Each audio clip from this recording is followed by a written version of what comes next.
Hey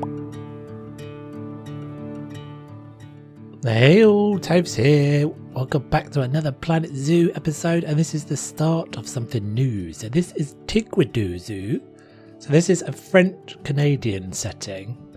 Supposed to be in kind of the Alberta region of Canada. So a lot of this first episode is just going to be kind of establishing the map, doing a lot of terraforming, doing a bit of rock work, getting a bit of a kind of focal point backdrop set in place. So it's going to be, I think I talked about this a while ago, I was looking for a home for my seal beach habitat, and I'm using one of the scenario zoos. I think it's one of the time trials, actually, one of the speed trials. It's the Red Barn River Zoo, and that's a really good way of, I quite often find the big whole massive maps quite intimidating, and so I thought I'd use one of these scenario maps as a good kind of start. They've obviously got, what's kind of cool about this is they've got a smaller map in general, but they often have a different backdrop. So this is a Taiga setting, so it's got a different backdrop to the general map. So what we're doing here really is just creating some terrain shift, and what my intention was to have it all on this sort of gradual slope with a big kind of focal rock point at the back. So it's supposed to look like it's almost like a plate has shifted and it's sort of exposed this kind of rock side, and the zoo is going to be set in this kind of valley. I mean, it could also be that this was an old quarry or something, but yeah, I thought I'd give this a go. There's a lot of rock work, as I said, in this kind of initial thing. What you saw me doing there was just creating a couple of little blocks, couple of little groups. It's a good way of doing large coverage rock work, is to just kind of create yourself these little groups, and then use those groups, and you can have much more sort of simple ones and then more complicated ones. So you see me adding kind of the big flat pieces in, and then I'm going back with the more contoured and complicated bits and adding some details and stuff in, and it can look a bit not complete for quite a long time, and then as you get gradually further and further into it, you just got to try to trust that it's going to work out all right. Then I'm adding this little pool up in. So obviously this is all just kind of backdrop, aesthetic backdrop, not really anything to do with the zoo yet. Adding this little pool up into this kind of rock piece. I don't know if I'm going to end up giving that a source coming over from the back, or if it's supposed to just be a little bit of a spring, or it's somewhere that water collects when it rains or something. But yeah, doing a little bit of is about really just having something nice to look at in the backdrop, and that's the whole idea of it being on a slope, is that you'll always be able to see this as you come down the hill of the zoo. You'll always be able to see this in the background. So yeah, just thought I wanted to create this little kind of cascading, not really a massive waterfall, but just kind of a little bit of something. And I've done quite a few of these before, but I find that the fountain pieces, weirdly the fountain pieces tend to work better for me, especially on these smaller falls, than the actual waterfall pieces. So I'm kind of just positioning it there, and then the key is to make sure it looks like it's following some sort of path. So you see it's supposed to be falling down, and then it's hitting this bit of rock and finding two different ways around this rock. I think it looks all right. You'll see it again in the tour we do at the end. So yeah, this little pool there's a second little pool now. So there's a pool up the top, and then this lower pool, and I think there's going to end up being something that kind of runs down and enters the boundaries of the zoo. So yeah, loads of rock work, bits of rubble, kind of like these. I don't know. I think sometimes I overthink these things, but this idea of was that you can imagine there'd be anywhere there's a movement of water, there's going to be bits of like rubble and stuff falling down. So that was that idea. It's all pretty hidden away because it's in the bottom of this pond. But I do think it starts to work. Does start to work and add details. couldn't get this bit of glass to disappear. I don't really know what I was doing wrong, so I just kind of factored it into the design. Yeah, I've done this before as well, sticking little bits of plants and stuff into where like dirt might collect is always quite a nice way of just kind of sprucing up your rock work and just adding a little bit of colour, a little bit of contrast in. So yeah, there's a load of terrain work going alongside this, lots of kind of just making little platforms, and I don't think this is going to be somewhere particularly that's going to be accessible, obviously, because I'm making this a fairly small map. There's not going to be loads to go with. I decided to use one of these small maps because of the fact that I put a lot of detail in, and I think to an extent I'm probably better off going with a small map with not an enormous amount going in. Here you see the falls now. I think I actually unpause it in a second so you get to see it. Yeah, I think that looks all right. It's kind of, you can see it kind of knocking its way down that little route. Adding a load more trees in. Obviously, even by the end of this speed build, there's an enormous amount more terrain work to do, and I'm going to be doing this kind of as I go. I'm not sure how long this series will be. We'll have to see. As with most things, I never really know how long it's going to take. Yeah, so this is the next little bit. So I've sort of done all this bit. I don't have an enormous amount of space for kind of car park and that sort of thing. So I thought, well, what's a creative way of bringing or suggesting that guests get into the zoo? So here's this kind of little tunnel that I'm tunneling out. This is actually, I think it's Zion National Park. I vaguely remember going to in the US. That has these little kind of tunnels bored through the rock and stuff. Just pretty awesome looking things.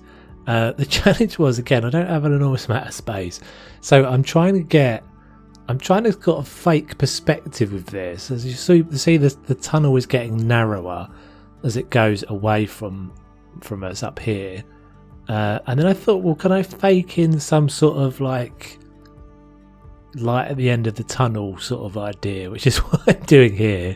I don't know if it worked. I mean, guess from this, if you're sort of pulled back and not looking at it too much, and I sort of tried to help that kind of false perspective by adding the markings on the road, and they get kind of gradually narrower and thinner as they get away from the entrance to the tunnel. So yeah, it was just a sort of implied thing, adding a bit of detail into that. Again, this is going to be the kind of entrance area.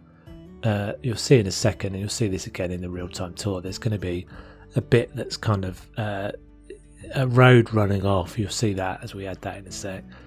Yeah, so loads more rock work. Again, I'm probably going to end up spending a considerable amount of the effort in doing this zoo, in doing this terrain, but it's not something that I've done before. I've definitely not created my own map before.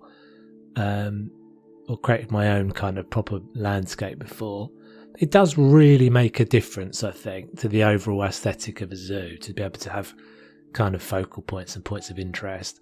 So we're starting to work on the road now, putting some railings and stuff. As ever, there's way more detail in the actual build than I'm showing in this speed build, as you'll see that this is all very much chopped up and pieces, just to kind of show what I'm doing, give you a rough kind of guide to what I'm doing, but not showing everything. You'll see more of this as we go into the tour.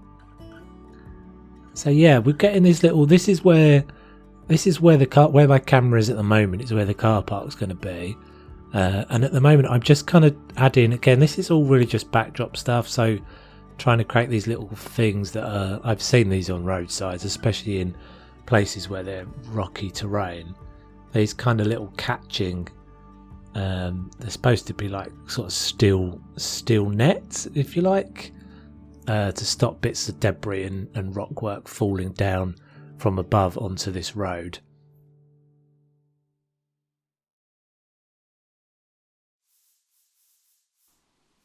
Okay, welcome to the tour. So yeah, well, it's not loads to see, as I saw a lot of rock work and stuff, but we'll have a little look round, a little fly around.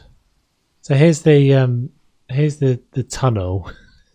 If you don't look too closely, I think it looks like it's kind of going off into the distance. I don't know. You'll have to let me know.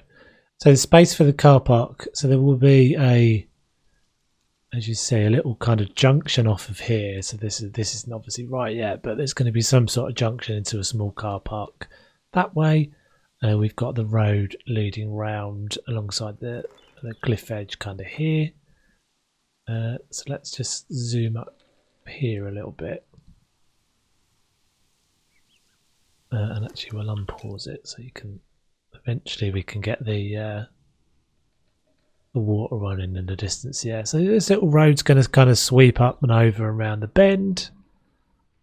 And then we have, as I said, it's all going to be, if we go down to kind of ground level, it's all going to be on this sort of terraced staggered slope. So yeah, obviously we're kind of flying over where you'll be at the moment, but the plan is that a lot of the zoo will be visible from each kind of terrace. At the moment I've got Seal Beach kind of tucked down here in the corner, not done an enormous amount with it yet. And obviously a lot of these trees are probably going to be thinned out and stuff. But that will be one of the kind of focal points at the bottom of the hill. Obviously loads of rock work and stuff needs to happen here. All this still needs to be filled in. Let's fly on down. Did I actually unpause it? I didn't unpause it. There we go. So yeah, I think this will be quite a nice little view in the background a lot of the time. It's fairly small. It's not huge. I haven't as yet decided what's going to happen here. Whether there's going to, thinking there might just be a little kind of creek riverbed. It's not an enormous amount of water, but you might have like a little bit of a pool and then some sort of little little creek or riverbed going through the zoo. Yeah, so here's the pool. I did a bunch of this is a mix of Mealy's waterfowl from the workshop and a couple of little bits from Drax as well. Both awesome geniuses with the art pieces. Yeah, I think that's quite a nice little spot. There's a little bit more up here to see. So we've got another little pond. As I said, it kind of feels like it's cascading. There's something blue in there. What's that blue thing I've put in there? Is that just some flowers? Yeah, a little clutch of flowers. There's probably a bit too much in there. So yeah, as you say, lots of rock work been done, but still also lots of rock work to be done. So I think that'll be kind of ongoing, definitely, as we go. And Seal Beach now, once I've placed Seal Beach in place, that's it. This is where it's going to live. So there's going to have to probably be, obviously a lot of this background is going to have to be filled in a bit, and this is all going to need some blend work. Potentially I might change some of the colours of the rocks and things. I don't know. We shall see. I mean, obviously it looks a bit bare at the moment because it's got no water in it and stuff. But yeah, I thought that'd be quite interesting as a little mini series. Obviously it's I'm releasing this just before the DLC, which is going to release in a few days. So it will be a little bit of time before I get to the next one of these. I'm trying not to kind of rush them too much, but obviously want to keep stuff happening fairly regularly. But yeah, do let me know what you think, guys. As I said, it's if anyone knows the name, if anyone recognises the name that I've used as well, I'll be interested to see. So Tigidou or Tiguidou is another way of pronouncing it. Do let me know. Yeah, and I'd love to hear your feedback and thoughts on this one, guys. My name is Toves, and do not forget to like and subscribe. It very much helps me out. It's free to you to do, but yeah, it helps me out a lot. And I shall catch you guys on the next one. Take it easy.